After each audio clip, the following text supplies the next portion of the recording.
Hello everyone, dear students. So I'm back for my module number 3 lesson. We are now on work immersion and take note this is pre-immersion. So module 3 of work immersion is about uh, safety, safety in the workplace. So remember this class that wherever you go, you see a lot of signages like this. Okay, this one, number three signages or signage, and this one. So why do we have these signages? So alam ko meron kayong mga idea dyan habang nanonood ng video discussion na ito. So of course, they are for everyone's safety. So nandun yung mga signages in the workplace para magbigay sa atin ng mga warning na maaring in danger or nasa danger zone tayo. Okay? So, according to the Department of Labor and Employment or DOLE, work immersion is an integral part of the K-12 program in fully realizing its goal to produce job-ready graduates equipped with industry-based skills. So likewise, it strongly affirms that while work immersion contributes to the full realization of the objectives of the K-12 program, the safety, health, and morals of the senior high school students, especially those below 18 years of age, shall be paramount area of consideration.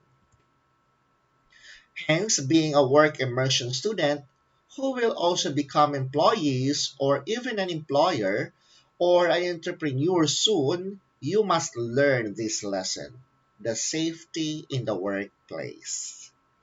So, handa na ba kayong makinig? So, kung handa na, ipagpatuloy po ang panonood ditong video discussion.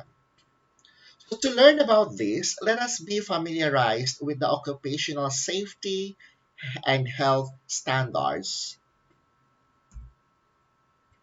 This was formulated in 1978 in compliance with the constitutional mandate to safeguard the workers' social and economic well-being as well as their physical safety and health.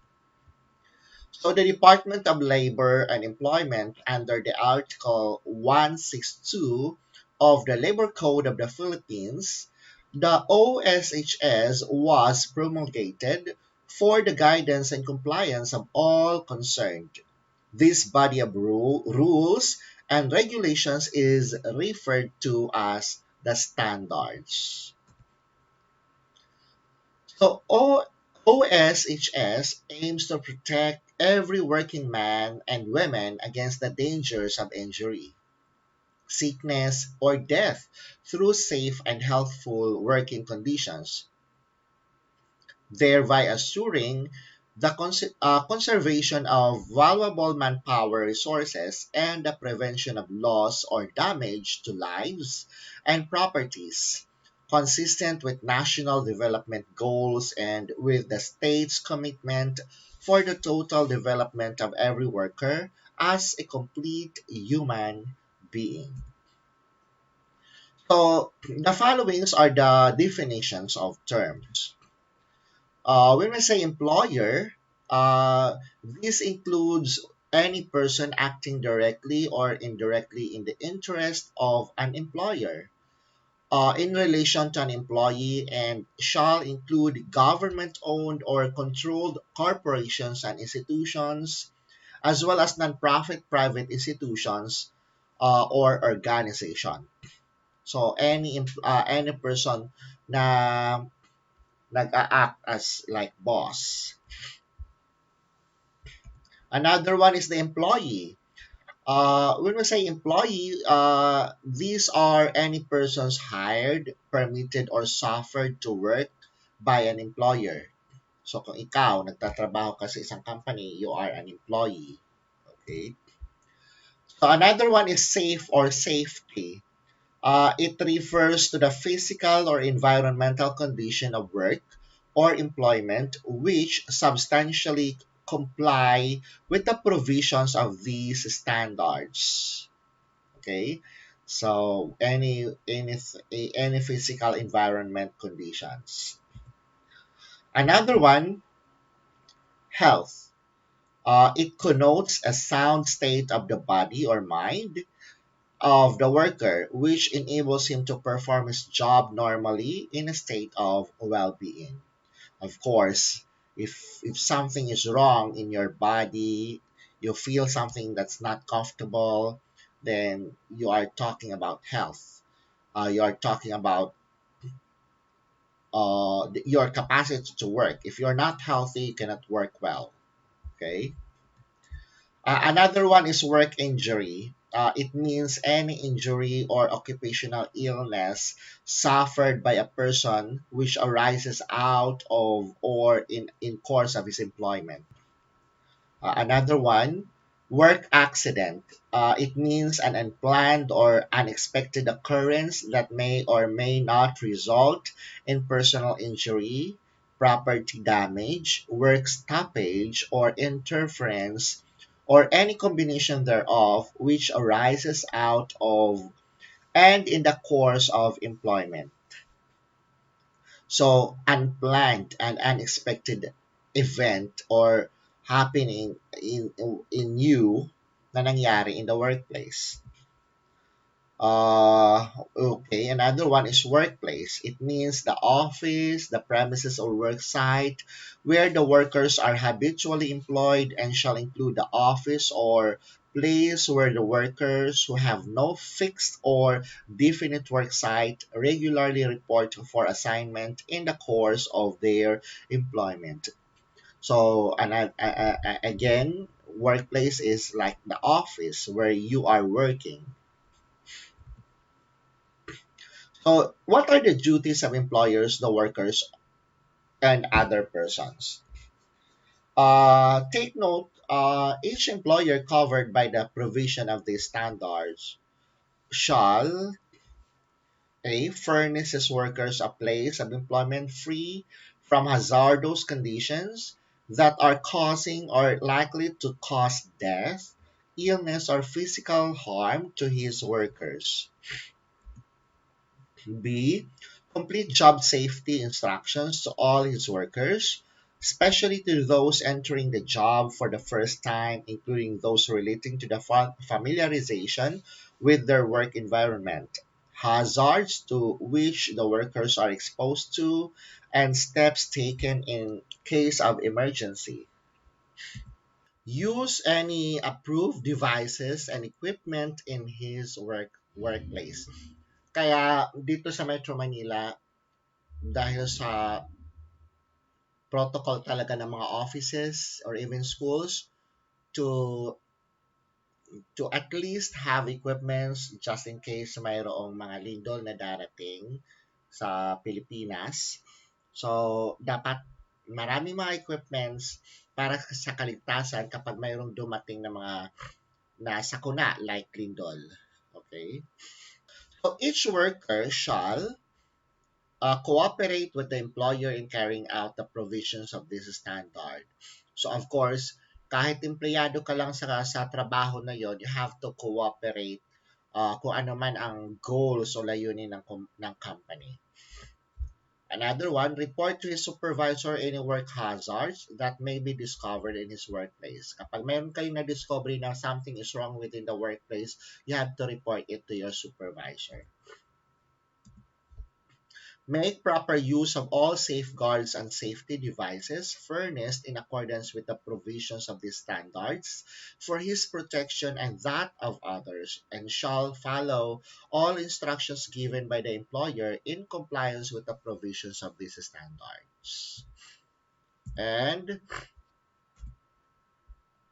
use personal protection and safety equipment as required by the employer. So, dapat ma-orient kayo kung ano mga equipment na kailangan gamitin just in case may mangyaring hindi maganda sa company. Follow work safe procedures.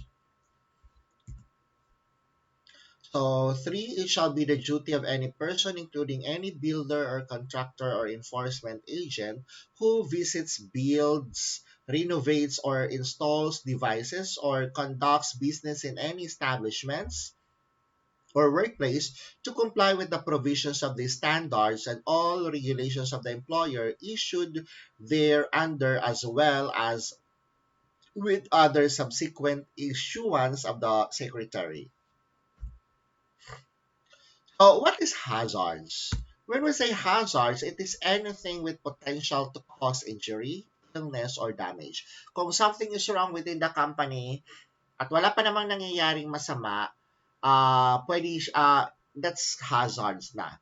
Meaning, mayroong maaring hindi mangyari kapag nagtuloy-tuloy at hindi maisolba yung mga issue na yan sa isang company. So, what are the types of hazards? Una, we have physical hazards. What is physical hazards? When you say physical hazards, these are brought by unhealthy working conditions, poor lighting, poor ventilation, insufficient facilities, inefficient or faulty equipment or machine, and improper work practices like wrong use of knives. Okay?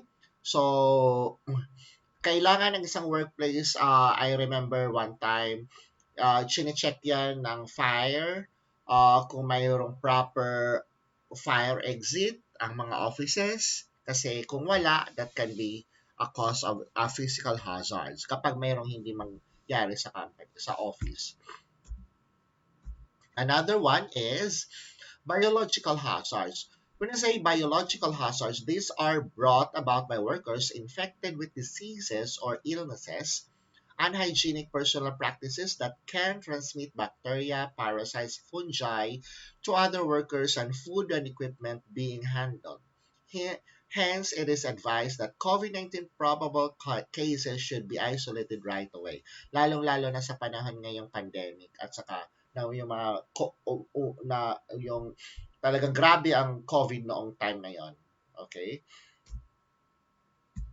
Another one, uh, ergonomic hazards. These are brought by poor posture when working, long periods of standing, bending, pushing, lifting, carrying, that can cause body stress, muscle pains, and soreness, back injury, numbness, and of hands, feet, and other parts of the body. So, ergonomic yon.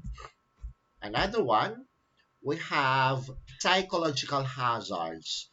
These are brought by too much stress from work that may cause mental emotional strains, anxieties, depression, losing focus on one's work and others.